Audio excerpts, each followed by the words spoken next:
Ali, that how do you deal with stress? Yeah, highly recommend. And like, again, just speaking to all the girls or women in this call, like, don't feel intimidated. Like sometimes a very small minority of men can be like scary to people trying to enter the field, or like, you know, even unintentionally make you feel like you're not welcome. Don't listen to those guys. Just know that like people in the field, like the vast majority of them are there for you and want to help you succeed, and just love to see new people entering the field. So please, like, go for it, and, you know, don't be worried. You mentioned you said as a girl in your field, a small minority will people that is men that would intimidate.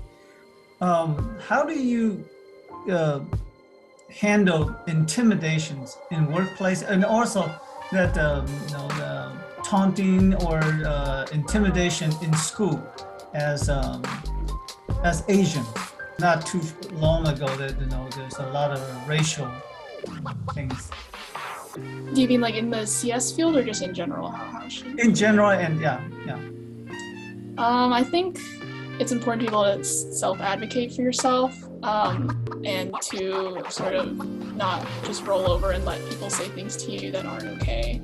I think if you look at the African American community this past year, and indeed throughout their entire history in this country, they've been very forward about their civil rights, and have really worked very hard to make other people aware of the struggles that they go through, and it's been a tremendous success for them. I feel like we in the Asian community have, you know, for a very long time just sort of accepted things that have happened to us, especially for, you know, the older generation who has, you know, recently immigrated and maybe just takes a lot of things, like takes the bad treatment for granted. Because, you know, you were new to this country, we can't say anything, that sort of thing. But now for us growing up as young people, like, who are more assimilated into the culture here and know that this isn't really okay, that we can and we should fight for better treatment. And I think that's exactly the message that we need to take away from this, like, to not just sort of sit silently when someone is, you know, making comments that aren't okay, like whether about, you know, your specific Asian ethnicity or another Asian ethnicity. We have to be able to, you know, stand together as brothers and sisters and say that that isn't acceptable. Very good.